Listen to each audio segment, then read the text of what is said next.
I am 34 years old, and my name is Aisha. When people look at me, they see a woman who has worked hard and achieved so much. I have a good job, a house of my own, and the kind of life many would say is successful. But deep down, my heart feels empty. You see, while I've been busy climbing the ladder of success, there's one part of my life that has always felt like a puzzle with a missing piece: love. I have never been in a relationship. Not once.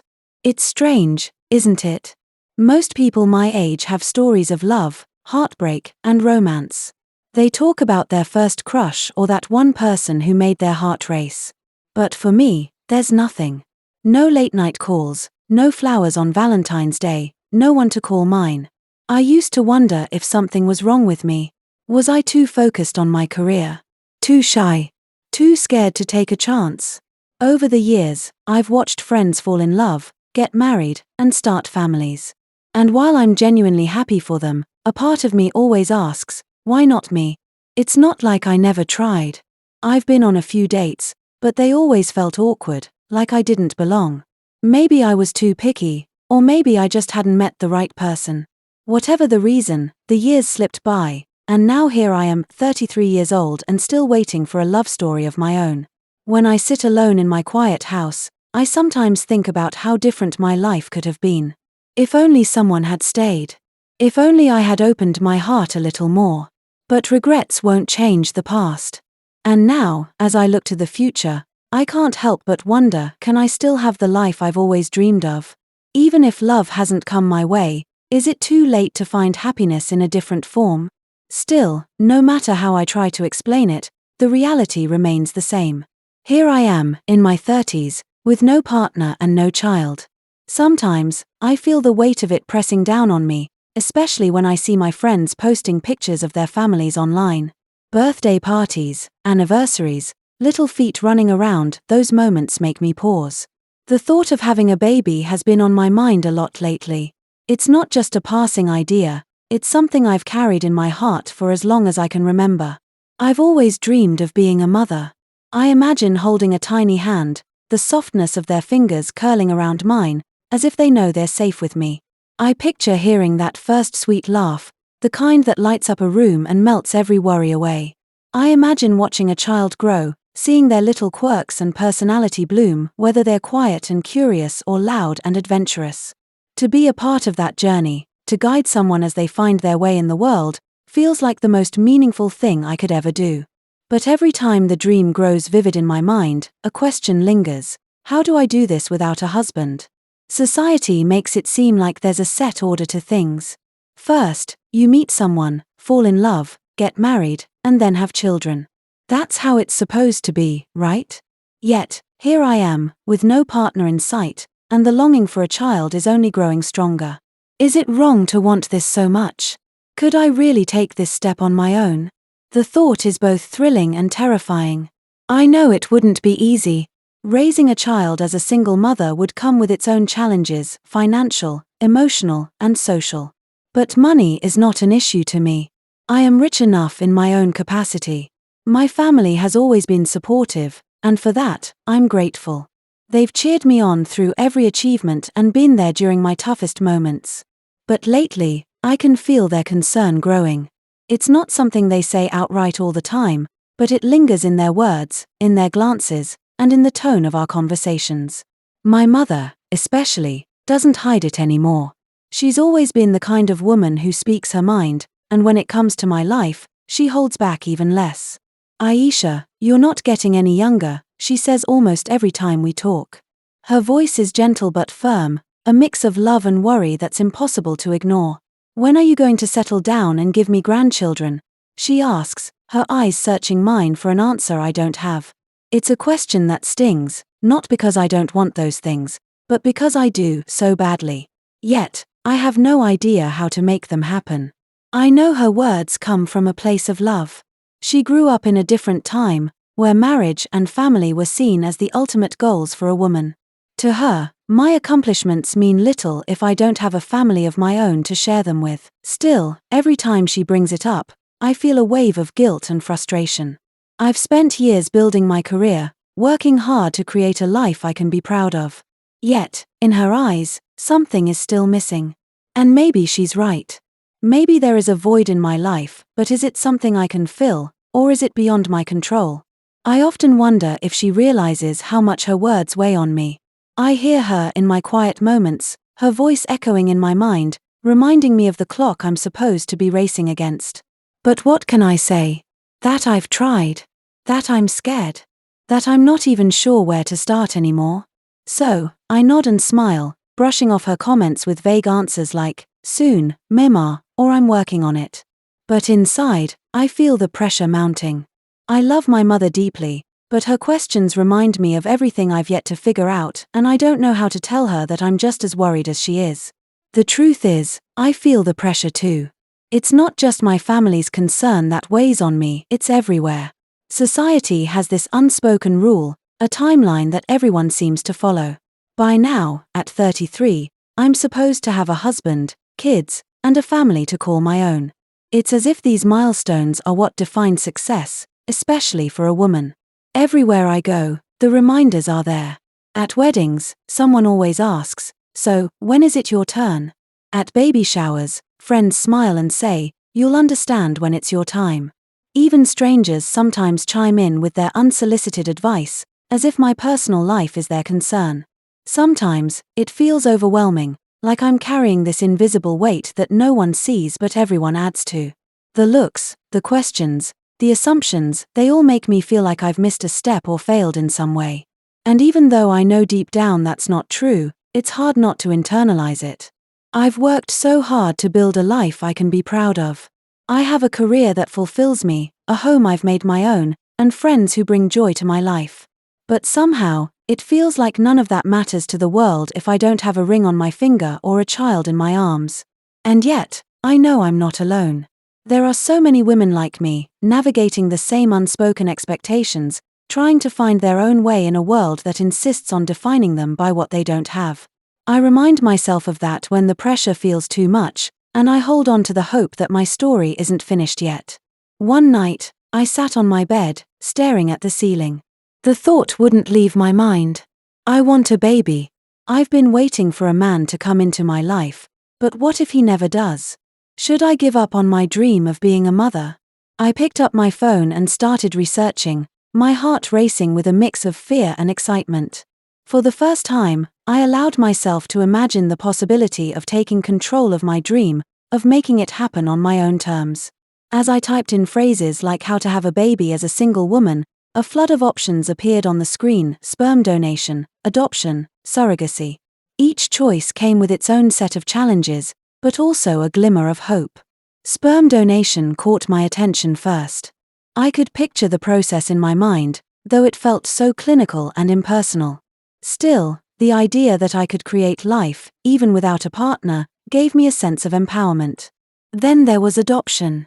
The thought of giving a child a home, a chance at love and stability, filled my heart with warmth. But the process sounded long and complicated, filled with paperwork, interviews, and approvals. Could I handle that on my own? And finally, surrogacy, bringing a child into the world with the help of another woman. It sounded beautiful yet complicated, both emotionally and financially. Each option felt like stepping into the unknown, but it also reminded me that my dream wasn't out of reach. I spent hours scrolling through websites, reading stories from women who had walked this path before me. Some were single mothers by choice, brave and determined to follow their hearts. Their stories inspired me, made me believe that I could do this too. It was overwhelming, to say the least.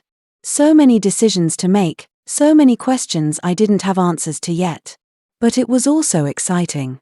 For the first time, I saw a road ahead, one I could take on my own if I was brave enough. As I stared at my phone screen, a spark of hope lit up inside me. This was my life, my journey, and my dream. And maybe, just maybe, I had the power to make it come true. But was I ready? Could I really raise a child without a partner?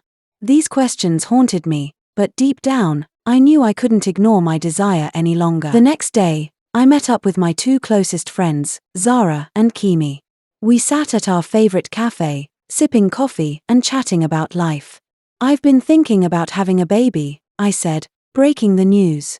Both of them looked at me in surprise. Are you serious? Zara asked. Yes, I replied. I'm tired of waiting for the perfect man.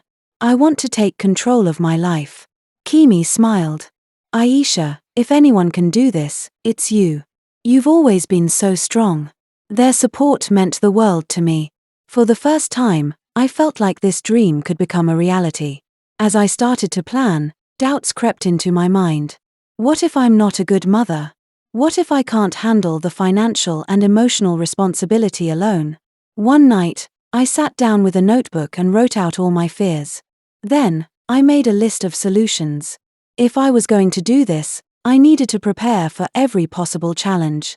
I spent weeks researching. I learned about sperm banks, fertility treatments, and adoption processes. Each option had its pros and cons, but I was drawn to the idea of artificial insemination. It seemed like the most straightforward path for me. I made an appointment with a fertility clinic to learn more. Walking into the clinic for the first time was nerve-wracking. The waiting room was quiet, and I couldn't help but feel out of place. But when the doctor greeted me with a warm smile, I felt a little better. We talked about my medical history, my goals, and the process of artificial insemination. It felt overwhelming, but also empowering. The next step was choosing a sperm donor. The clinic gave me access to a database with profiles of donors. It felt strange, almost like online dating. I looked for someone who was healthy, intelligent, and kind-hearted. After days of searching, I found a donor who seemed perfect. The day of the procedure arrived, and my emotions were all over the place. It was a strange mix of excitement and nervousness, like standing on the edge of a new chapter but not knowing what lies ahead. I woke up early that morning, unable to sleep, my mind racing with thoughts of what this moment could mean for my future. As I got ready, I kept wondering, would this really work? Was I about to take the first step toward finally becoming a mother? The thought filled me with hope, but it also scared me. What if it didn't go as planned? What if my dream slipped through my fingers? When I arrived at the clinic, everything felt surreal. The staff was kind and professional, their calm demeanor helping to settle my nerves a little. I went through the final steps, listening to their explanations, nodding even though my mind was spinning. This was it. I was really doing this. The procedure itself was surprisingly quick and painless. I had expected something more dramatic, but it was over before I had time to process it. Still, I knew the real challenge was just beginning. The waiting. That was the hardest part. Each day that followed felt like a lifetime. I couldn't help but wonder what was happening inside me, if life was beginning to take shape. Every little twinge or feeling in my body made me question, is this a sign? Could it be happening already? The next 2 weeks felt like the longest of my life. Every day was filled with a whirlwind of emotions, hope, doubt, and everything in between.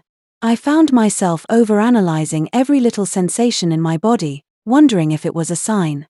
A small cramp, a wave of nausea, or even just feeling tired, I clung to each one as if it held the answer. At the same time, I tried to keep my excitement in check. I told myself not to read too much into it, not to let my hopes soar too high, just in case. But no matter how hard I tried, the thought was always there, whispering in the back of my mind, what if it worked? What if this is it? I kept myself busy, throwing extra energy into work and distracting myself with books, movies, and long phone calls with friends. But nothing could fully take my mind off the waiting. Every passing day felt like a small eternity, and each night, I lay in bed wondering if my life was about to change forever. Finally, the call came. I had been glancing at my phone all day, jumping every time it buzzed or rang.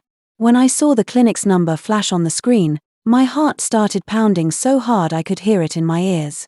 I picked up the phone with trembling hands, barely able to say, hello. The pause before they spoke felt like an eternity. My chest tightened, and I held my breath, bracing myself for whatever news was coming. In that moment, it felt like everything I'd hoped for, everything I'd worked toward, was hanging on their next words. Ms. Aisha, the voice on the other end began, calm and professional, but I could barely focus. My entire body was on edge, every nerve waiting, hoping, praying. This was it, the moment that could change everything. You're pregnant, the nurse said over the phone. I couldn't believe it. Tears streamed down my face as I thanked her. This was it. My dream was finally coming true. I couldn't wait to tell my friends the news. I invited Zara and Kimi over for dinner that evening. As we sat around the table, I blurted it out, "I'm pregnant." Their faces lit up with joy. Zara hugged me tightly. "Aisha, this is amazing." Kimi laughed and said, "I knew you could do it. You're going to be a wonderful mom." Hearing their excitement reassured me. For the first time in a long while, I felt like I was exactly where I was meant to be. Telling my family was a different story. I knew my mother would have mixed feelings, so I decided to break the news gently. When I visited her one weekend, I sat her down. "Mema, there's something I need to tell you," I began. "I'm pregnant." Her eyes widened in shock. "Pregnant? But how? Who's the father?" I took a deep breath and explained everything, the procedure, my decision to do this alone, and how much I wanted to be a mother. She was quiet for a long moment, and then she said, "Aisha, I may not understand your decision, but you're my daughter. I will support you." The first ultrasound was a magical experience. Seeing the tiny heartbeat on the screen brought tears to my eyes. The doctor handed me a printout of the image, and I couldn't stop staring at it. This was real. My baby was growing inside me. As my pregnancy progressed, I threw myself into preparations. I took prenatal classes, read parenting books, and started setting up a nursery. Shopping for baby clothes and toys was a surreal experience. Every little outfit I picked felt like a step closer to meeting my child. Not everyone understood or supported my decision. Some relatives, people I had known for years, questioned my choice to have a baby without a husband. Their concerns were wrapped in judgment, and it stung each time I heard it. "Aisha, don't you think the child will need a father?" they would ask, their voices filled with doubt. The words would hang in the air, heavy with their unspoken criticisms. At first, their questions made me second-guess myself. Was I making a mistake? Was I somehow robbing my child of something important by choosing this path alone? The doubts crept in, swirling around my mind like dark clouds. I wondered if I had made the right choice, if I was being selfish. But then, I would take a deep breath and remind myself why I was doing this. I wasn't doing it for anyone else. I was doing it because I wanted to be a mother. I had the love, the stability, and the drive to provide a home filled with warmth and care. My child would have everything they needed to grow, to thrive, and to feel loved beyond measure. I wasn't doing this alone in the truest sense. I had family and friends who loved and supported me, even if they didn't fully understand. I had a community of people who would be there for both me and my child, and that mattered more than anything. Their words still hurt sometimes. It was hard to listen to people who didn't understand, who didn't see the love I had to offer. But deep down, I knew that what mattered most was the love I could give. My child would know that, would feel it every single day, and that was all I needed to focus on. Love wasn't about having a perfect family, it was about the people who showed up and cared, who made the effort to give, and who never stopped loving. And that, I was certain, was all that truly mattered. Zara and Kimi threw me the most beautiful baby shower. My friends and family came together to celebrate this new chapter in my life. As I opened gifts and laughed with everyone, I realized how blessed I was to have such a strong support system. Pregnancy wasn't easy. There were days when I felt exhausted, and nights when I couldn't sleep because of back pain. But every time I felt a little kick or movement, I was reminded of the joy waiting for me at the end of this journey. The day I had been waiting for finally arrived. I woke up early in the morning with a strange feeling. By midday, the contractions had started. Zara drove me to the hospital, and I felt a mix of excitement and fear. After hours of labor, I finally heard the sound I had been waiting for, my baby's first cry. When the nurse placed the tiny bundle in my arms, I was overwhelmed with love. "Welcome to the world, my little miracle," I whispered. Bringing my baby home was a whole new adventure. Sleepless nights, endless diaper changes, and constant feedings became my new reality. It was exhausting, but every smile and coo from my baby made it worth it. Choosing a name was a special moment for me. I wanted something meaningful, so I named my baby girl Zuri, which means beautiful. Looking into her bright eyes, I knew the name was perfect. Being a single mother wasn't easy, but it taught me how strong I could be. I learned to juggle work, childcare, and everything in between. There were tough days, but Zuri's laughter always gave me the strength to keep going. As Zuri grew, so did my dreams. I wanted to give her the best life possible, so I worked hard to provide for her. At the same time, I allowed myself to dream again. Maybe one day, I would find love, but for now, my focus was on my daughter. Looking back, I have no regrets. I chose a path that felt right for me, even when it was unconventional. Every moment with Zuri reminds me that love isn't about finding the perfect partner, it's about creating a life filled with joy and meaning. I may not have had a boyfriend, but I have something far greater, a child who fills my heart with happiness every single day. Looking back now, I have no regrets. The journey I've been on hasn't always been easy, and it hasn't followed the traditional path that many expect. But it's my path, and I'm proud of the choices I made. Sure, there were moments when I questioned myself, wondering if I was doing the right thing, but deep down, I always knew that this was what felt right for me. It wasn't the path everyone else took, but it was the one that led me to where I am now. When I hold Zuri in my arms, I'm reminded every single day that love isn't about finding the perfect partner. It's about creating something beautiful, something meaningful, no matter how unconventional the journey may seem. Zuri didn't come from the life I once envisioned, but in every smile, every giggle, every moment with her, I see a love that is just as real and powerful. I never had a boyfriend, never walked down the aisle with someone by my side, and never followed the timeline that others expected. But I have something far greater than any of that, Zuri, my precious child. She fills my heart in a way that words can't even describe, and every day she shows me that love is so much more than what society tells us it should be. There are moments when I look at her and feel this overwhelming joy, this deep sense of peace that can only come from knowing I made the right choice for myself. I don't need a perfect partner, a perfect family, or a perfect life to be happy. All I need is Zuri, my little girl, who fills my world with laughter and meaning in ways I never could have imagined. And in that, I find my peace. I'm exactly where I'm supposed to be.